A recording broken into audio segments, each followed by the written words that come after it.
1 an à peine après son inauguration, la ligne de tramway Tourangelle doit déjà se refaire une beauté. Pendant les prochains jours, des travaux de remise en état de la plateforme vont être réalisés. La raison, des fissures dans la dalle en béton qui pourraient devenir préjudiciables. Plusieurs secteurs de la ligne sont concernés, à l'image de la place Jean Jaurès. Les bus partageant habituellement les voies du tramway seront déviés pendant la période des travaux. Et pour ne pas perturber la circulation en centre-ville, le gros des opérations sera réalisé pendant les nuits du 21 au 24 juillet. Peu de perturbations sont donc à prévoir pour les automobilistes et les usagers du tram. Enfin, côté finances, ces travaux rentrent dans la garantie générale. Pas de coûts supplémentaires donc pour la mairie. Les habitants de l'îlot Gentiana, avenue Maginot, sont sur le trajet du tramway et n'ont pas moins de 3 virages à proximité de leur domicile. Et suivant la météo, il est plus ou moins silencieux.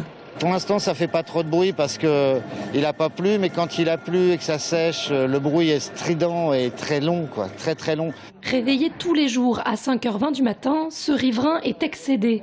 Pour lui, pas de doute, le bruit vient de la mauvaise qualité des rails. La matière, elle roule là, elle se déplace. Et tout ça, c'est des points de corrosion, c'est pas des points de saleté, forcément c'est un peu sale, mais c'est des points de corrosion, quoi. Et tout ça, ça montre la qualité qui n'est pas la bonne, quoi. Les mesures acoustiques et vibratoires réalisées en décembre 2013 par la société Acouplus avaient montré que le tram de Tours était conforme à la réglementation en vigueur. Depuis, des opérations de graissage ont été réalisées pour limiter les crissements en courbe. Il faut un peu de temps, ça va faire maintenant quasiment 1 an depuis la phase essai que le tramway circule. Donc le rail s'use du fait du contact rail-roue continu. Donc avec au fil des mois, ce rail va continuer à s'user et effectivement c'est cette usure qui fait également limiter le phénomène de crissement dans les virages. Oui, mais voilà, en attendant, Bruno Descoux dit vivre un enfer entre bruit et vibration. Ça joue sur ma santé, mon caractère. Pour arriver à dormir, je suis obligé de me saouler la gueule le soir, pour arriver à pas être réveillé le matin. Est-ce que vous vous rendez compte de ça? Je voudrais déménager pour pouvoir retrouver à peu près un équilibre de vie plus agréable. Dans 1 ou 2 ans, le bruit devrait être moins important.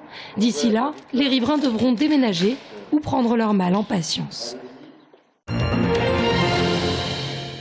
Ce midi, les employés municipaux de la ville de Blois finissaient de nettoyer les débris des voitures incendiées dans la nuit de samedi à dimanche.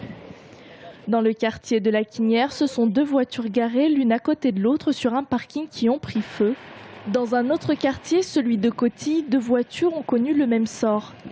Avec les forces de police, de la police nationale et de notre police municipale, ainsi que le travail qui a été organisé et mis en place par la police sur les questions de sécurité, on a un nombre de véhicules incendiés qui diminue fortement. Alors, c'est toujours une voiture brûlée, toujours une voiture de trop, mais il n'empêche qu'on est passé de 350 véhicules quand on est arrivé à 50 là en ce début d'année. Donc certes, c'est 50 de trop, mais c'est pas plus que d'habitude.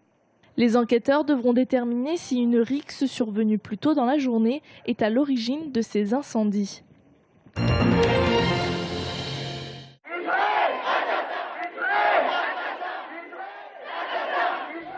C'est un cri du cœur qu'ont poussé les Tourangeaux samedi contre l'offensive terrestre d'Israël. La place Jean Jaurès a rarement été aussi noire de monde. Dans le cortège qui soutient la résistance des Palestiniens, des profils très différents. Et une jeunesse française qui, au-delà des clivages religieux, s'inquiète d'une même voie de l'escalade d'une violence inouïe depuis plusieurs semaines. Peu importe notre religion, peu importe d'où l'on vient, peu importe nos racines, peu importe notre couleur de peau, je pense qu'on se doit de manifester pour ce qui se passe en ce moment là-bas. Ouais. C'est un génocide, ça dure depuis tellement d'années et je pense que quand on a un minimum d'humanité, il faut manifester. C'est un conflit déloyal. Israël, sous prétexte qu'il y a eu des bombardements du Hamas, en profite pour victimiser la Palestine. Il y a des enfants, il y a des mères de famille qui sont assassinés tous les jours. Donc on est tous là pour apporter de la voix, pour essayer de faire bouger les choses. L'Occident est complice, ne fait rien. François Hollande est complice, ne fait rien. Barack Obama est complice, ne fait rien. Nous, on est là pour apporter de la voix. Tous les gens qui sont concernés du monde entier se manifestent parce qu'on en a marre de se faire manger des coups. Il faut qu'on se batte tous ensemble pour réussir. Également présente la sénatrice maire Marie-France Beaufils, qui soutient depuis de longues années la cause palestinienne. C'est notamment dans son fief à Saint-Pierre-des-Corps que vit une communauté importante.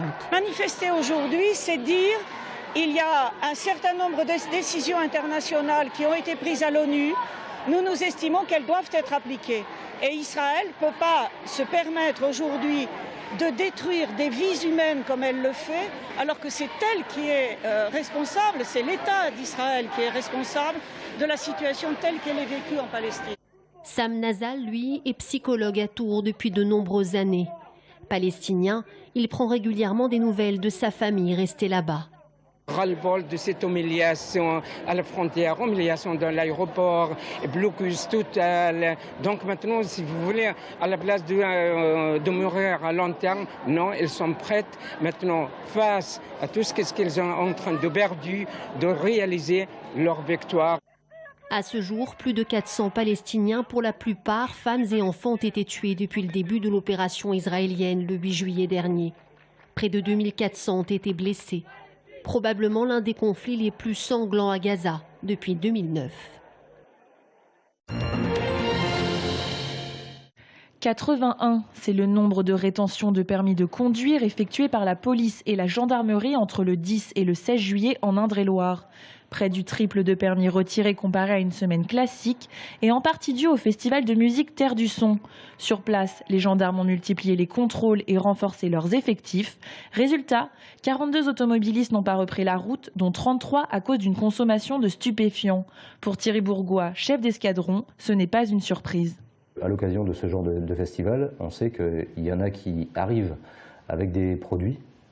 Alors bien souvent, c'est 98%, c'est du cannabis. Donc celui qui souhaite fumer quelques joints à l'occasion du festival dans un cadre festif, eh bien, il sait qu'il va pouvoir trouver de la matière. Mais c'est simplement quand il va, soit quand il arrive, ou soit quand il va repartir au volant de son véhicule, eh bien, là, qu'il va tomber sur nous. Et nous, on dispose des moyens de dépistage et ensuite de tout ce qui suit derrière. Bienvenue à Richelieu. La cité du Cardinal à l'heure du XVIIe siècle. Cavaliers élégants, escrimes, près de 300 acteurs costumés content à leur manière les récits de cap et d'épée. Venir dans la cité du Cardinal, c'est vraiment pour nous une époque très très intéressante en tant que digne représentant de l'escrime ancienne du XVIIe siècle. Nous nous devons de rendre honneur à celui qui a créé notre unité. Entre duel et escarmouche, la reconstitution est bluffante. Le cardinal salue ses invités et l'univers des trois mousquetaires ne tarde pas à séduire les nombreux visiteurs.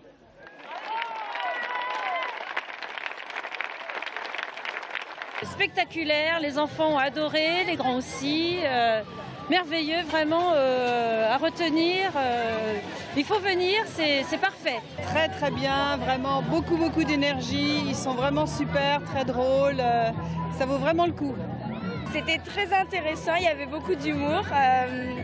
Ils étaient très marrants et ça se voit qu'ils avaient énormément répété. Des compagnies qui n'ont pas hésité à traverser toute la France pour reconstituer l'histoire, celle de la cité du Cardinal de Richelieu.